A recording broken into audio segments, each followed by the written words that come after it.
Today on the Dolby Institute podcast, we're talking Gran Turismo.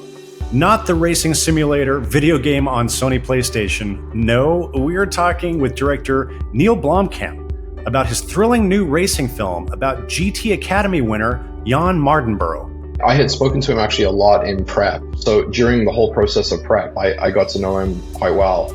And I would just bounce questions off him. And that was more like, we did a lot of script work. So it was kind of almost like a script writing phase where it was like, how did this happen? How did you feel when this happened? Is this accurate? And so from the correct level, which is the fabric of the movie level on a script writing level, he was adjusting and modifying things so that, he felt like this was an accurate representation. Joining the discussion are supervising sound editors Kami Asgar and Erin Oakley, as well as re-recording mixer and real-life race car driver Beau Borders, who brought his personal experience from behind the wheel onto the mixing stage to give audiences the most authentic experience possible with this movie. But before we get absolutely nerdy about cars and all the myriad of sounds they make, I wanted to ask Neill how this film, which is much more of a character study than a traditional video game movie, came together. When Sony offered me the film, my first reaction was, how would you make a movie about Gran Turismo? Like, it's a racing simulator. It makes no sense. And, PlayStation Productions and Sony both did a few really smart things. And I mean, the smartest thing was making it a biography about Jan Mardenborough. And I know a fair amount about video games, and I know Gran Turismo. And I did not know about GT Academy, and I didn't know about any of the kids that came from GT Academy, and I certainly didn't know about Jan. So as soon as I read the screenplay, it was a case of like researching GT Academy, and then basically the way into it for me was, I've always wanted to make a video game film, and this was the most interesting way to do it, where the video game is inside the world of the movie, the way that like Facebook is inside the world of the social network. It can be viewed in its place in society like a video game, and you're not in the narrative of the game. So there was that, and then there was the sort of emotional side of Jan's story that, I've never made a biography either. And so it just felt very, very interesting to me. So then, yeah, I signed on. You mentioned sort of, bringing the world of the video game into the real world, as you tell Jan's story. And something that we talk a lot about on this podcast is the first 10 minutes of the film and the responsibility that the filmmaker has to kind of establish the rules of the world, and also very importantly to let the audience know like what's the cinematic language that you're going to be using to tell this particular story. So I'd love for all of you to just kind of touch on like what was happening in that first 10 minutes. How did you feel like you needed to put the audience in that world, and what you needed to accomplish, and also how you introduced this idea of the simulator becoming real in the real world? Well, I mean, the sound designers did an amazing job with the intro, with the car sequence that we have there. Like, I was super, super happy with the way that ended up. But I think the first 10 minutes of this particular film is kind of the first 10 minutes that I think critics jump onto and like view negatively. Meaning a lot of people take it like it's a commercial for PlayStation or it's a commercial for Nissan, which I find super irritating because there's no other way to tell the story. It's not, we didn't like make up a story about Nissan and PlayStation and then go to them and be like, please be in the movie so we can like, advertise for you or something. This is what happened in the story. So there's, I think once people watch it and they settle into the movie, it starts becoming more captivating for them beyond the 10-minute mark. But we put cars up front that, that everyone in sound just did such an amazing job with. And it just sounds super, super cool. Yeah, Kami and Erin, let's bring you in to talk about that first 10 minutes and sort of what were the main puzzles for you that you had to sort out and address with those opening sequences. The biggest issue with doing car movies is actually having the cars and sourcing what the actual cars are. Since a lot of that was done before we were involved, we didn't have our hands in to go, hey, we'll come to the set and record all of these things. So it was this mad dash of trying to find, cars which are race cars and they're hard to pin down. They're active racing teams, and these are current race cars. They're not classics or anything like that. That we can just make a phone call. Somebody owns one somewhere. These are active race cars that have crews and crew chiefs and schedules, and we had to put everybody together and find places to go actually record them, because you can't just record anywhere, and transport the cars there, bring in the crews, bring in drivers, bring in gas and tires and all that stuff, and they have to prep the cars. And the way racing cars work is that they're always in a state of being put back together. They go to a race, they take them apart, get it ready for the next race or for the next test, and put them back together, and then they rip them apart again. So being able to like time that here's a multi-million-dollar Nissan LMP2 that somebody was willing enough to let us borrow for a day and bring their crew and drivers and all that to an airfield. It was a challenge. It was absolutely a challenge in the middle of a racing season too. So I think the other challenges also were to bring in all the PlayStation sounds in the beginning and introduce all those. And that was always a challenge because, with PlayStation, which Kami will be able to help me out on more, but you can't just take from their game because everything's kind of intertwined with each other. So you had to really go down and figure out how to get the elements separated and get PlayStation to help us out on being able to get all those elements. And it was very important for us to introduce that and make sure it was all accurate and correct to the game itself.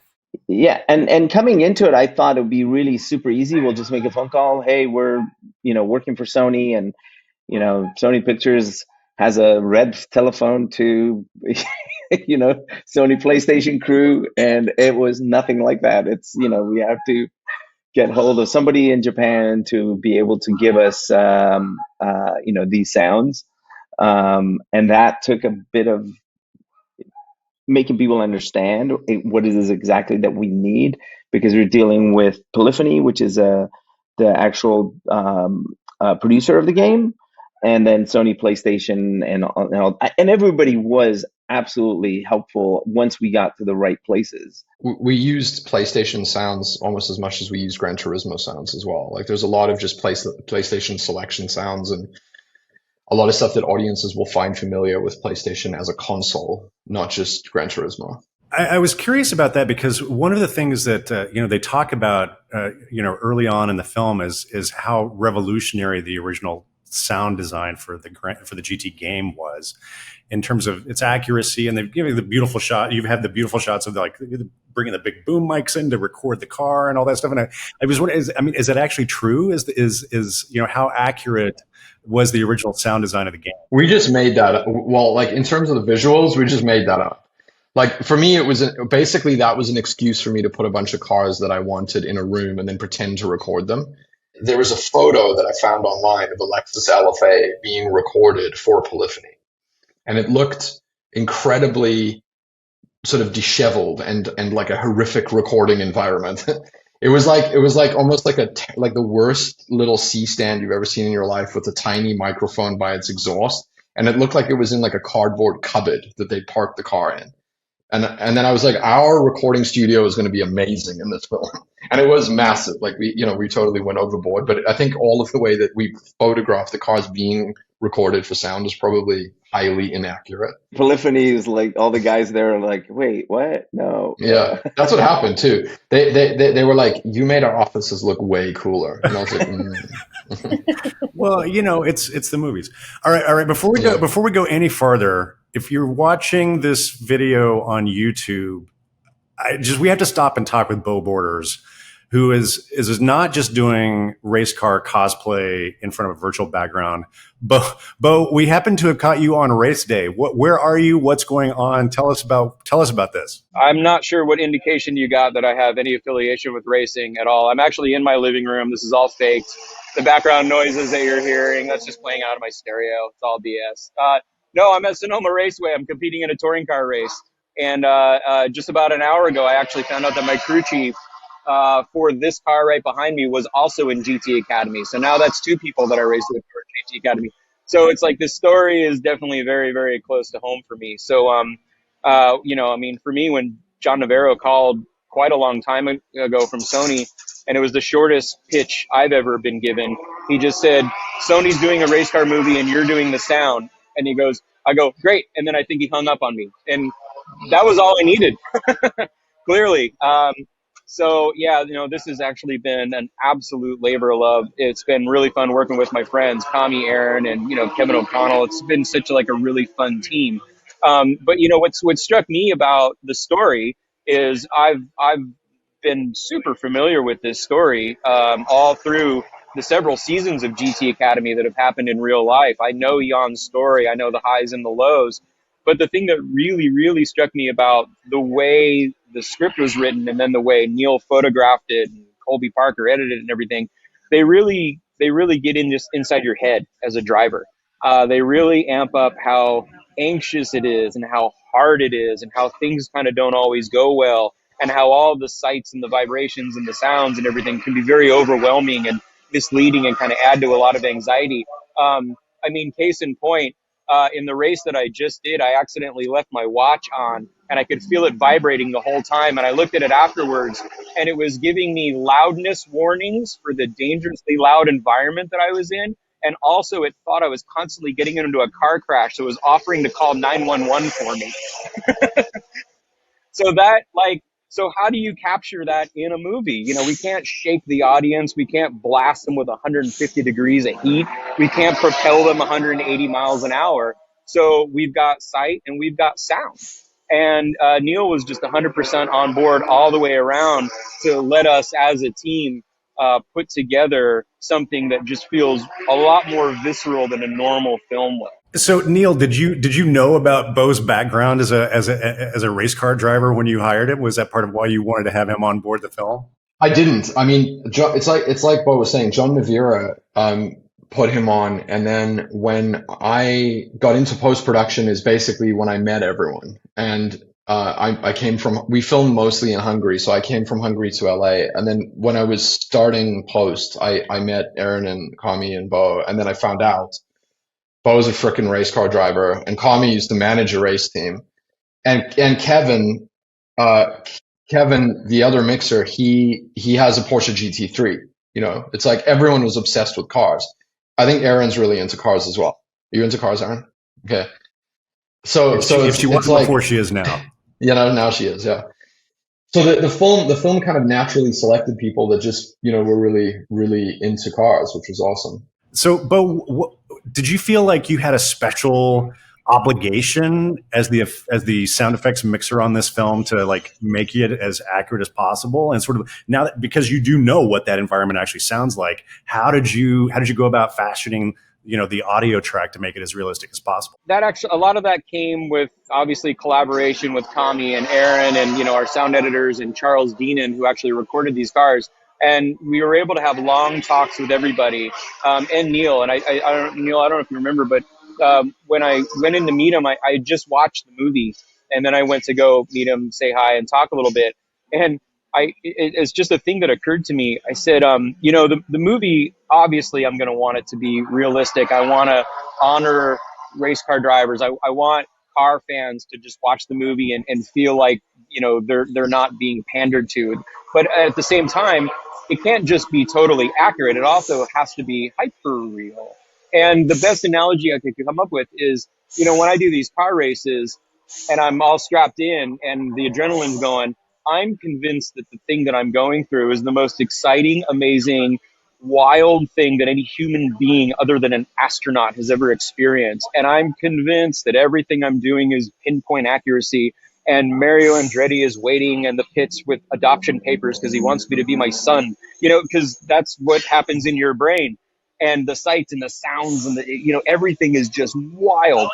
And then the race is over and, I have a little water and I calm down and I watch my footage on my computer and it's, and it's, I'm going fast, but everybody's going fast. And it's not as crazy as I remember it. So my pitch was, I'd like to work with the team to try to figure out how to get the movie to sound more like what goes on in my head in the car rather than what's on the little camera afterwards. And, he was worked with us all the way to help us do that. So one of the things, Neill, that I wanted to ask you about, that I really love about this, about the film, is that, you've obviously got these wall to wall crazy action sequences.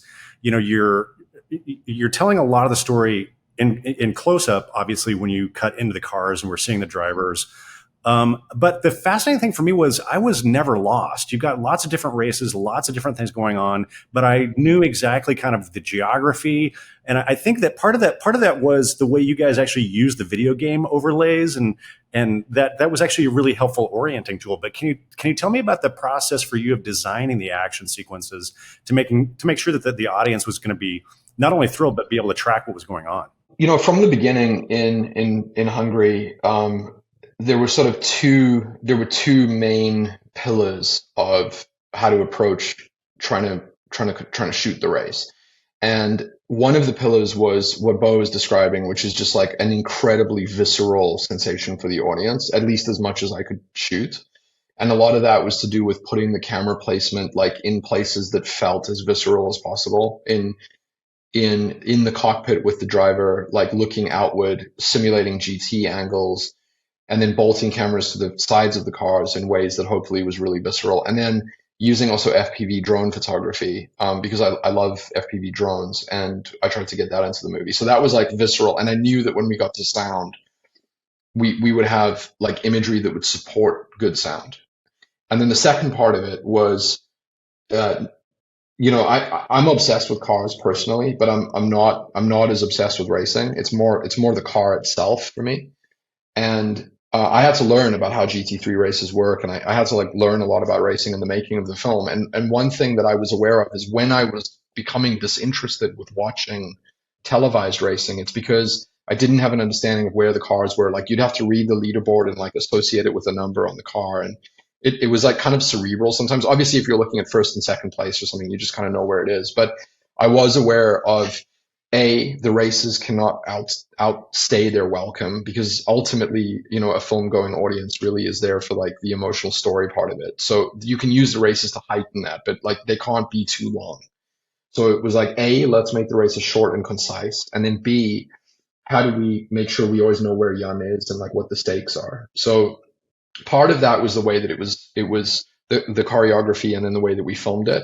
But I think really the cheat and the thing that helped us was in post-production, figuring out that I could steal the Gran Turismo placement of numbers above the cars, like the hologram of numbers. I just stole it from the game. And that let the audience really know exactly where he is, because we just put it on him. So that's really the basis of how the race sequences were composed. Kami and Erin, tell me about the production tracks that came in. Now, I'm presuming that, active race car driving, not a great, the best optimal conditions for production track recording. I mean, did you basically have to reconstruct and rebuild all of those sequences from the ground up in post-production, or how much of the original tracks were useful for you? I want to say about 50% of the original tracks during the races were usable. We were able to clean a lot of those up. But inside the cars, we had to loop the lines just to help with the effects and get the sound and get the correct sounds in there for the car and be able to actually hear them, because a lot of the times the performance was so important to keep them not shouting to get over the car. So if you were able to at least record it clean, we had level to where Kevin could push it and have control over it, and then Beau would have control to add his car and add more of what we needed in the different scenes. As far as like the race cars and stuff, I mean, with Charles Deenan, being just as, or maybe a lot more anal than we are, as far as making sure that the right cars are playing at the right places. The only production sound that we have, I think Beau would know this too, of the cars, the actual sound of a car, is when Harbour is talking to Danny and the two Lamborghinis drive by out of the pits onto the track. Those Lamborghinis just sound stupid, silly, big anyway. And those are that's actually a production sound car going by. We've sweetened it a little bit, but I remember just listening to it, and we couldn't match what that sounded like as those cars went by. But outside those of were that, like that too. Like Yeah, when filming, the Hurricanes were the loudest, craziest sounding of the cars. and that's the, we couldn't match that, and it was like, man, that sounds amazing. Why would we even try and one up it? And the production mixer did a great job on capturing that car and also capturing the audio. So we were able to have control over both, which was nice. Yeah, and one giant thing that Aaron was really manhandling that I thought turned out really great was all these layerings of announcers coming out of PAs, crew people talking through radios. Sometimes the radio's in your ear, sometimes it's on a speaker in the garage. Sometimes your point of view is more like a television. Sometimes it was just so many layers all over the place, and it's bits of critical information, and then it's woven through texture just to make things feel really chaotic and frenetic. And, most of that was raw ADR recordings that started in an ADR booth. And by the time Aaron and Kevin O'Connell were done with them, they sounded, you would have thought that we were just recording at a car race, but it was all recreated by the dialogue team. I thought they did such a great job. Yeah, it's true. And also authentic race announcers as well, which give it a level of authenticity. Yeah, we were able to hire like Will Buxton and Mike Chen and Beck Williams. And we've got a list of professional race announcers that we were actually able to find. And they all flew into London. And I think Beck Williams had to go to Canada that same night. And she came in, flew in from a race, did her announcing with us, and then flew out 2 hours after she recorded us to go to Canada. So, these guys were amazing, very professional. And they had no scripts to go off of, which, they don't usually have scripts on any race anyhow. But with this one, they needed to really watch the race and understand the story. And they did a great job on delivering exactly what we needed so we could get the pieces, like Beau said, to tell a story for little bits and pieces of from the announcers. We had that French guy and the German guy, like that actually did the German races and the French races, and those guys were amazing. They put so much energy and you're like, oh my God, I'm watching a race, and they can talk over it constantly. Yeah, because they were all professional. They actually all do real races all the time. It's amazing. Well, I definitely had a question for you about Aaron. You brought up the sort of the vocal recordings in the cars, and Beau, I'm curious. Like, Jan is getting a lot of emotional encouragement. He's having these conversations. He's having these conversations with his coaches, with the pit crew. At one point he's losing his mojo. So, his coach plays his, favorite Anya track for him through his, Beau, can you actually hear any of that when you're actually racing? Like, how realistic is this situation? I have to hand it to Neill and Colby, our picture editor.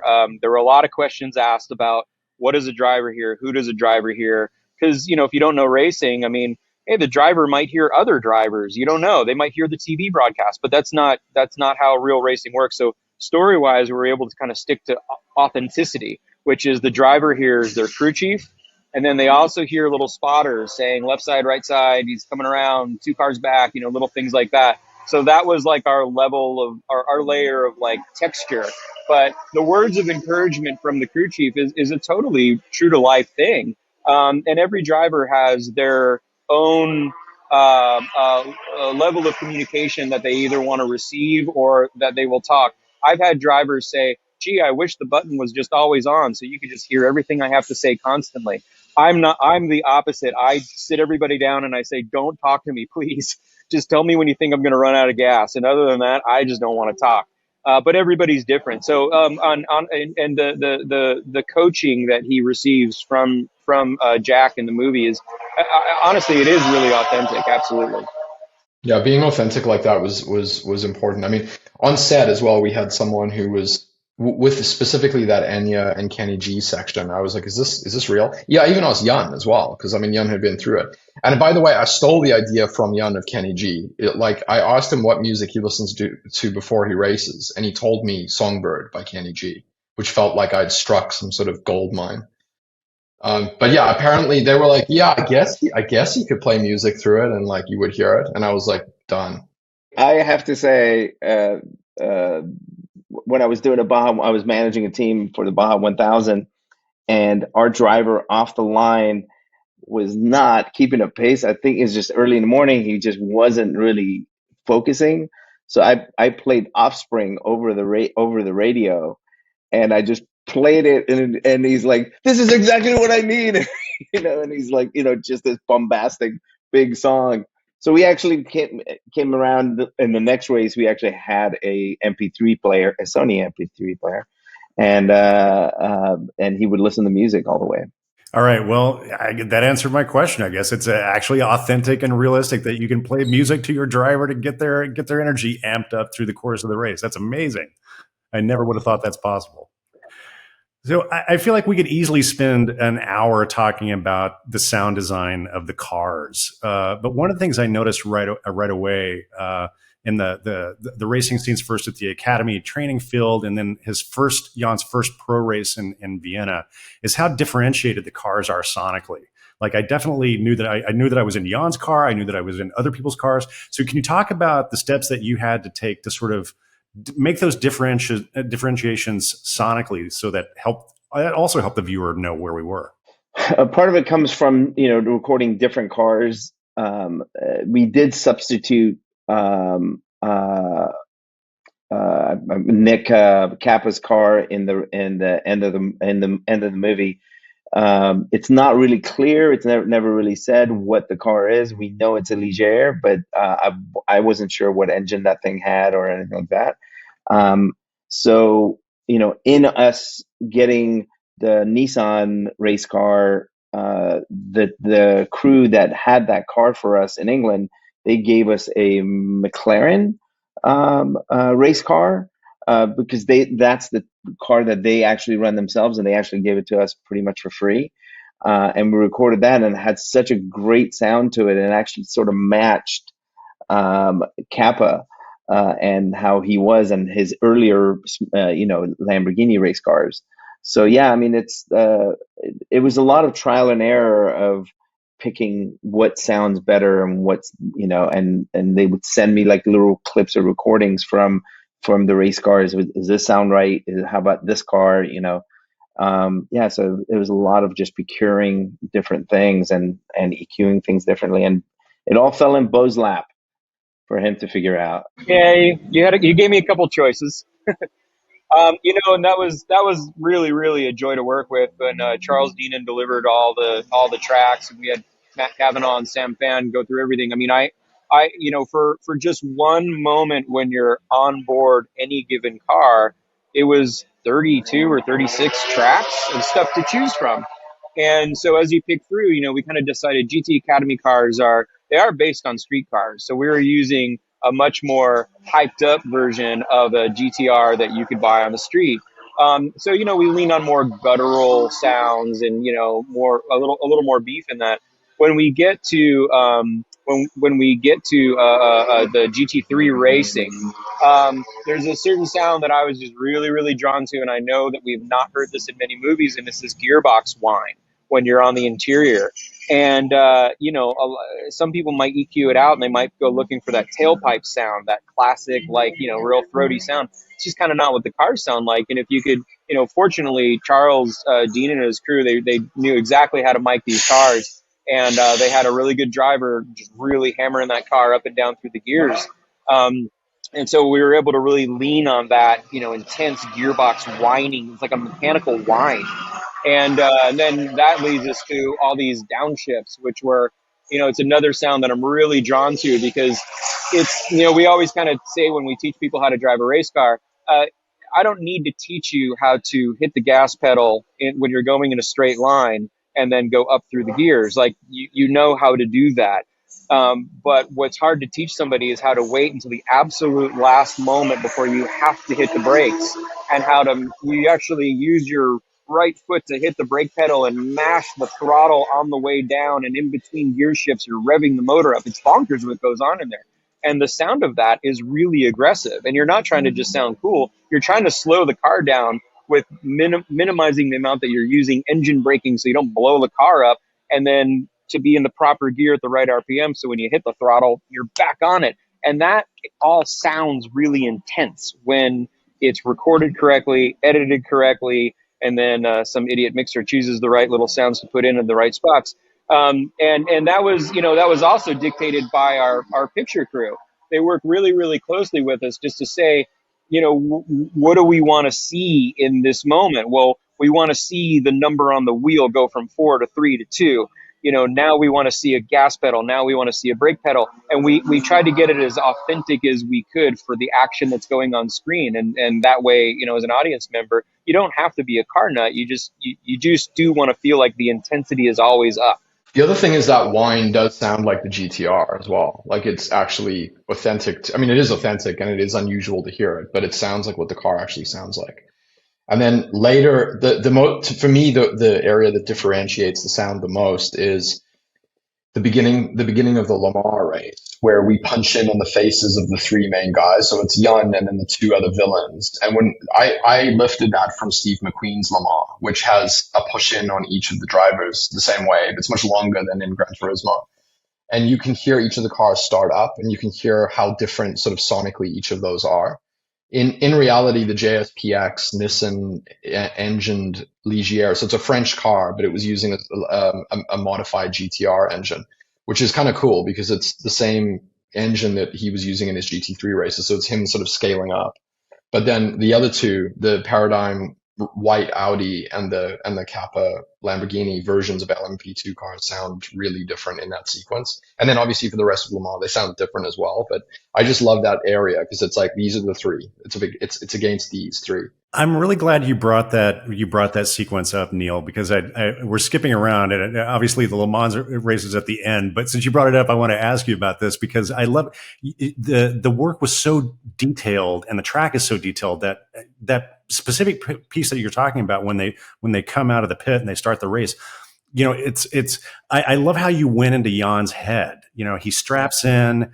We're hearing his breath. We're hearing the engine start. I love the Neill, you're talking about the sort of the wind up of each one of those engines. And then it's just kind of pure chaos from that point. But I think the detail work in that part of the sequence is just fantastic. There was a lot of this idea of sort of either POVs or just being very close and in his space. And that lens actually was a Petzval lens that has a lot of distortion around the edges, that it gives it this kind of extremely subjective feel. And that lens was like here, it was millimeters from his head. And then also there's another one across him shooting down onto the belts when he tightens them.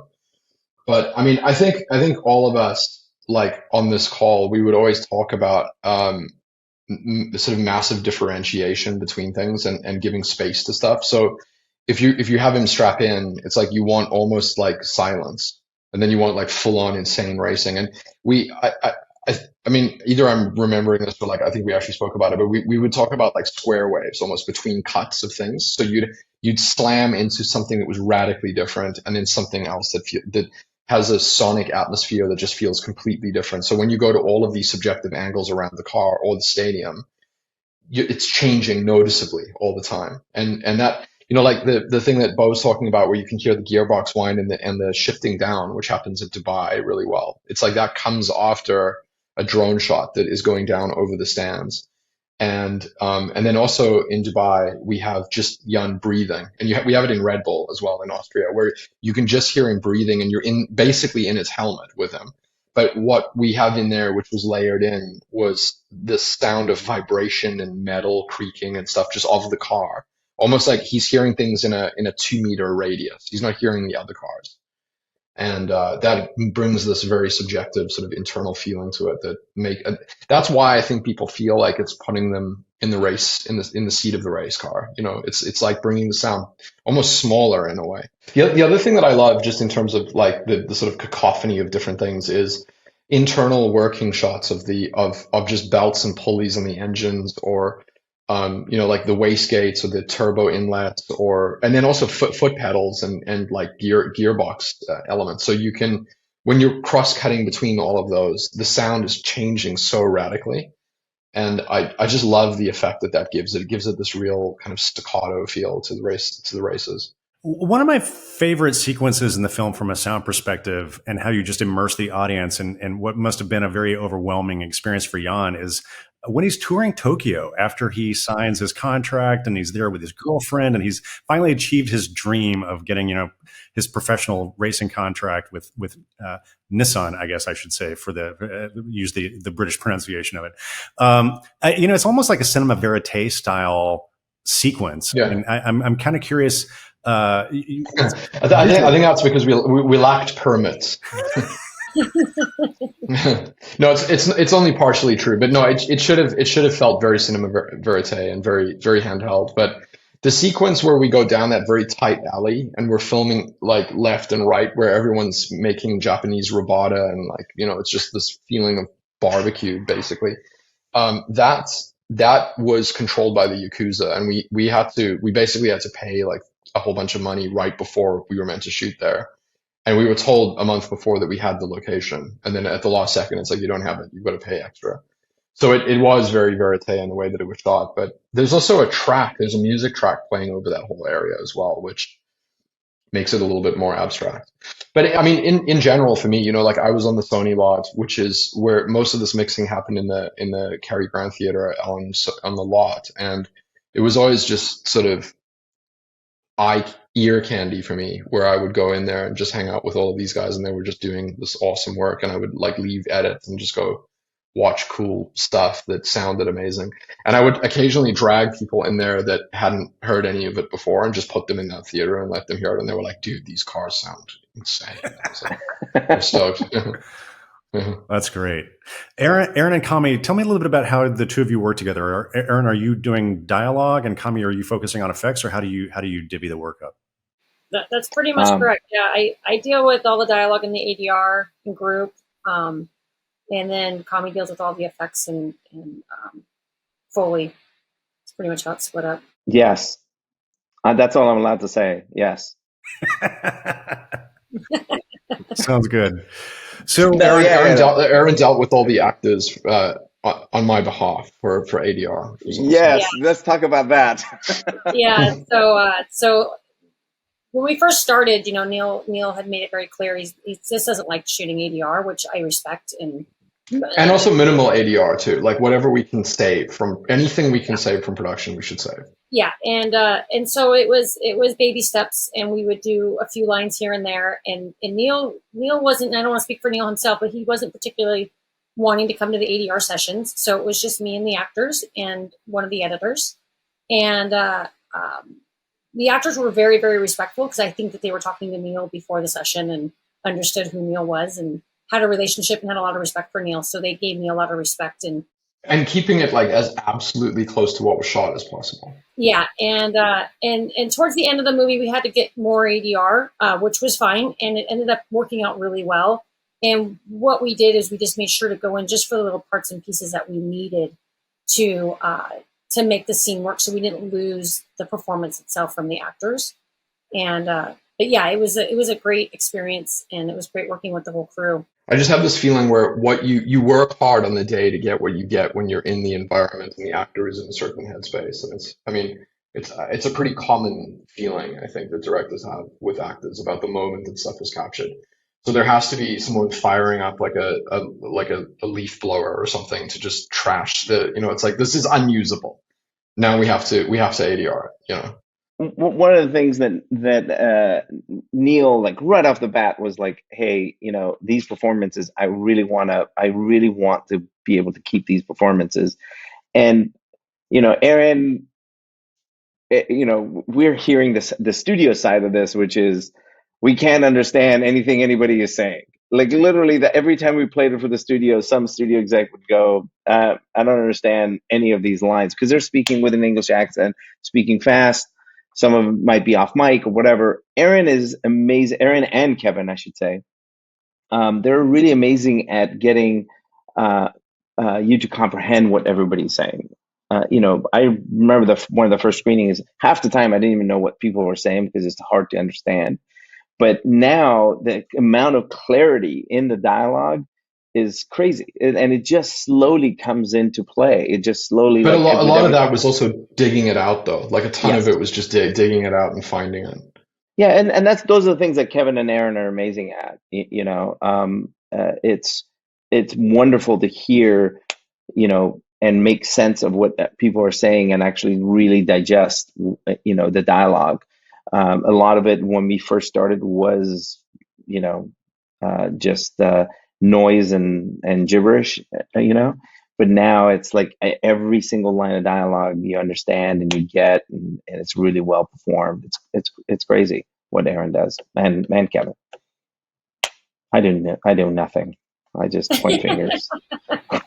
I have to ask you guys. So there's a real emotional turning point in the film, which is the Nürburgring, the race in Germany. Obviously, when Jan's car becomes airborne and he crashes. That sequence, from a sound perspective, my jaw dropped. It's such amazing storytelling and such an amazing way you use sound to tell that particular story. I was taking notes in my little notebook in the dark, and I just wrote operatic, through that sequence. And so I would love, Neill, for you first to talk about how you wanted to design that sequence, because you don't show very much. I think, and I'm sure that you're going to say like that was on purpose. There's a lot that's kind of left to the imagination, and the track kind of fills in and is doing a lot of work. So, well, I mean, I think there's like two things at play. Like the one thing was always this feeling of never ever creating any shots during that crash that felt synthetic or like we were manipulating the audience, right? Like there was this Hollywood slant to the way that the crash happened. So, in fact, I threw out a shot. We actually had a shot in the sequence for a while that felt too much like a trailer shot or something glitzy. It just didn't sit right with me, and we deleted it. And so primarily it's really like it's primarily three angles. It's the car coming at us when it lifts up and it's going into this vertical aerodynamic lift, which by the way is almost pixel perfect to how the real crash happened.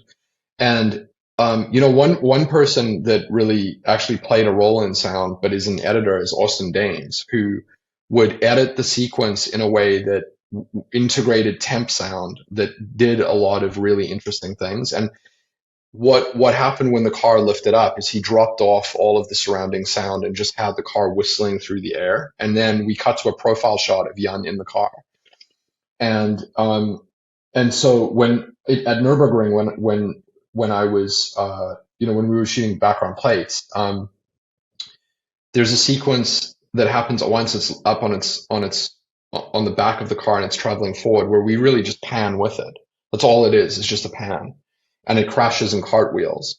And that cartwheeling pan cuts to the interior POV of Jan as it's basically a subjective POV in the driver's seat of it tumbling and rolling. And the thing that's really crazy is that shot is virtually 100% CG. It's basically 100% digital. And these guys only got that shot literally within, I would say, realistically, I think it was about 3 or 4 days of finaling the movie. It was low resolution previs until borderline the time that we had to print the DCP.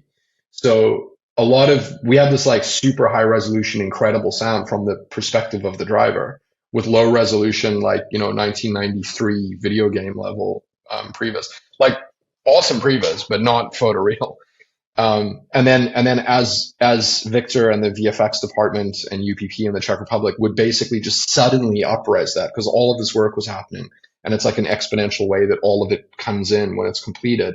Then there would be additional things that they would spot that they would add more sounds for, But we were cutting it so fine that there was a debate, like when Schulen's car lifts up in the Lamar crash, where it was literally a case of, oh, I saw some more bolts coming out of the car when it lifts up, and it's like, do you want me to drop some more? Like I remember Beau talking about this. It's like, should we put some more sounds in there for just a couple more pieces? I saw it an hour ago and I know it's going out 2 hours from now.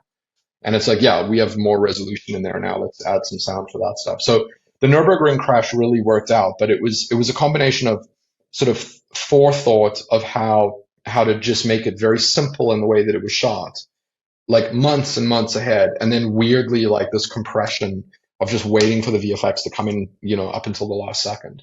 Beau, I got to ask you, I mean, from your perspective as a race car driver, I mean, obviously that sequence must have been like, that's your worst nightmare, this kind of thing happening. And tell me about your approach to, like, mixing that sequence and sort of what it did to you to have to, to live with that sequence and the effect that you're trying to make it have on the audience?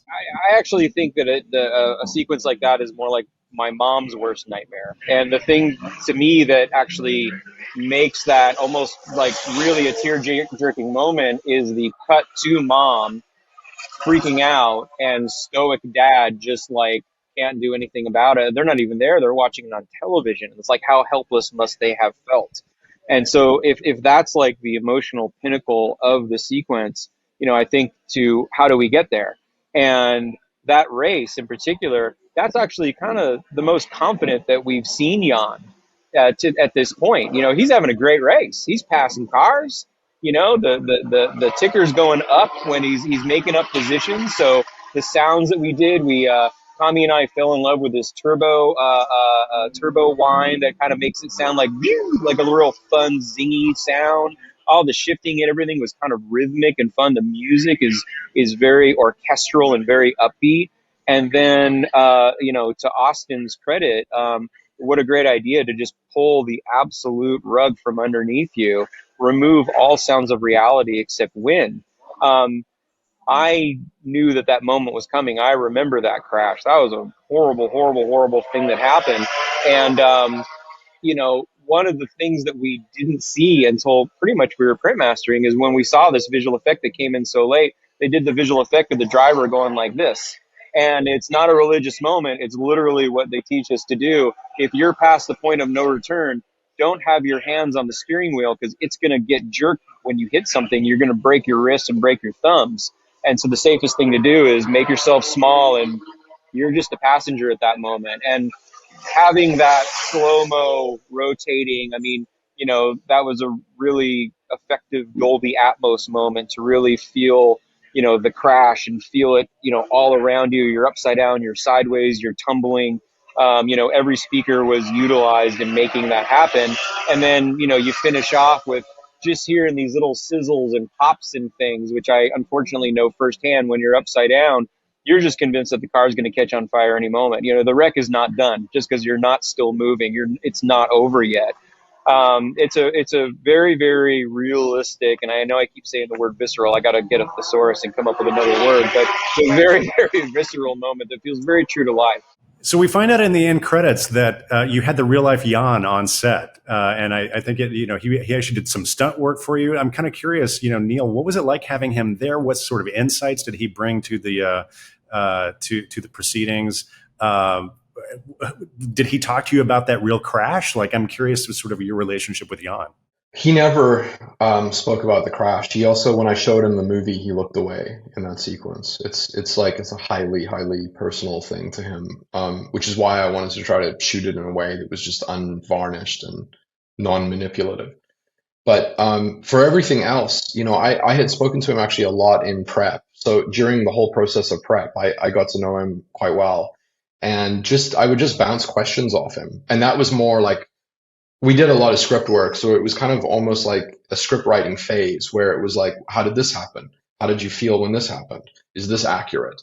And so from the correct level, which is the fabric of the movie level, on a script writing level, he was adjusting and modifying things so that he felt like this was an accurate representation. And then when we got on set, my goal was in the racing sequences that he would be on set and show us like, this is right, this is wrong. And I also simultaneously was looking for someone who that would be their full-time job. So it wasn't from the perspective of Jan. Like when I was at Le Mans, I felt X personally. It's a different person. It's when you're racing Le Mans, this is how this happens. When you're racing at Red Bull Ring, this is how this happens. And that person was David Perel, who is a Le Mans and GT3 race car driver who kind of was on set every day as well as Jan. But the thing that was crazy about Jan was at a certain point being on set, I think it was a case of, hey, do you want to get in front of the camera and actually drive with one of the stunt drivers and just drive one of the cars? That's how it started. Then the stunt drivers have to certify him and make sure that it's okay, which they did, and they loved him. And then we were looking for a stunt double for Archie Madekwe, who is playing Jan. And it was like, why don't we use Jan?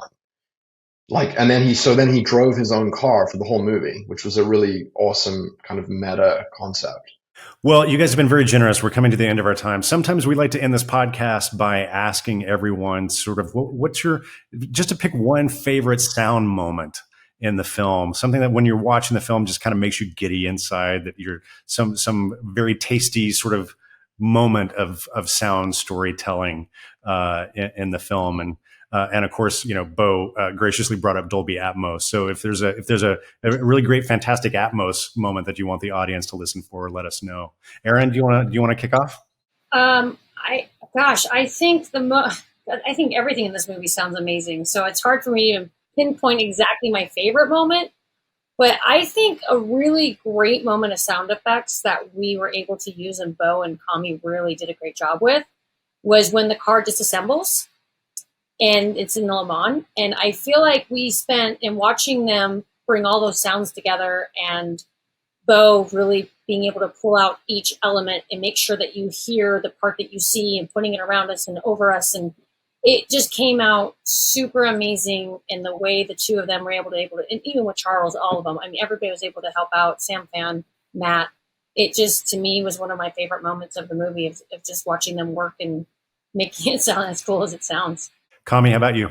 Mine would have to be at Le Mans too. It's actually where Jan is 6 seconds behind Kappa, and Kappa goes by, and it's almost silent, and it's actually 6 seconds until he goes by. It's I love silence in movies, and that moment is just I just wait for people to watch that. There is also there are birds in there, yeah, which is cool. There are some birds. Yeah, that kind of gives you the quietness, like Yeah. he's gone. You're not hearing anything anymore, which is awesome. Yeah. Beau, how about you? Oh boy, God, I got to choose between all my babies. I there's a really great moment that's also my most favorite. The way it's photographed is racing at night in Le Mans in the rain. I love racing at night. I love racing in the wet. It's not for everybody, but I really love it. And there's this tunnel vision that you get, and you're really in your own head. And there's just a really nice moment that they created in Picture Editorial where Jan's kind of talking to himself, and he's just kind of in his rhythm, and he's in his own little world. He's in his own little planet. Nothing else in the universe is going on. If anybody's ever into meditation, you should be a race car driver. You meditate. That's really what you're doing. And all the choices that we made, the way music interacts with sound effects there, it's not one or the other. It's very much both, kind of doing these little accents, and not all the sounds are rooted in reality, but that to me is just a really fun little piece of poetry in the movie. Yeah, it is. We used to speak about that as well in editorial, that it was the most sort of abstract attempt at cinema in Gran Turismo, where it's really just about feeling, and it's based on what Beau is describing, which is this feeling of flow state that drivers apparently get into, where you just sort of zero in on something and become like laser focused on it. But in that sequence, my favorite part is there's a camera strapped to the side of the LMP2 car, which is going at pretty high speed, and there's water, there's rain hitting the lens and hitting the car at 300 kilometers per hour. So there's a ton of this thwacking sound of like rain splattering off windshields, and which is awesome. But for me personally, I think I'm obsessed with the kind of the radio chatter comms, like crunchy radio static stuff that, like, see Erin smiling because she knows like how like I was really obsessed with the sound, and Beau said that it was fine because it's real. We can use it in racing. You hear it a lot. We probably did it more in the movie than reality. But there's a moment in Le Mans where it's at the beginning of the racing sequence before Shulin crashes, where Jan is driving pretty well, and it's basically almost just after they get the flag to begin the race. And there's a drone shot with super high speed cars coming under the drone, and then from his perspective while he's driving, and you can just hear all this comms radio chatter, and then we go to a telephoto shot of the cars coming over this rise. And I love this. I just love that it feels like authentic but heightened cinema, like a heightened version of real reality. And that's probably my just sheer sound design favorite moment. But My favorite moment overall for audio is the Le Mans opening ceremony where they bring the flag in with the soldiers and give it to the flag bearer. Because it's a combination of sound design. Like there's slow motion shots with the helicopter with the whooshing blades, and then the crowd and the French national anthem. So there's also music, and there's this other thing that was happening in sound design where we were putting like thuds and whooshes and stuff that are almost like trailer sounds that were just happening inside the movie while it was unfolding, and it gives that sequence a very elevated feeling. It just feels big, and so that area is probably my favorite sound area of the movie overall. Well, thank you guys for coming on the Dolby podcast today to talk to us about Gran Turismo. This is a really, really fun and very emotional film, and good luck with the release, and congratulations again. It's a really fantastic achievement. Neill, Erin, Kami, Beau, it's been a pleasure talking with you today. Thank you. Thanks for having us. Thank you. Yeah. Many thanks once again to Neill, Kami, Erin, and Beau Borders for joining us today. And a special shout out to dialogue re-recording mixer Kevin O'Connell, who wasn't able to join us. And an extra special thanks to our friends at Sony for helping bring this conversation together. Gran Turismo is now in Dolby Cinemas in stunning Dolby Vision and Dolby Atmos. You can find links to tickets, as always, in our show notes. If you'd like even more conversations with inspiring artists and filmmakers about how they use technology to tell their stories, please be sure you are subscribed to us, the Dolby Institute podcast.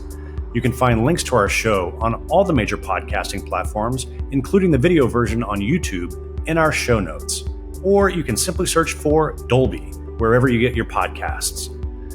If you're curious to know more about the Dolby Institute, head on over to dolbyinstitute.com. There you'll find information about all of our programs. You can access the entire library of episodes of this podcast, and you can sign up for our mailing list. Until next time, thanks again for joining us. This is the Dolby Institute podcast.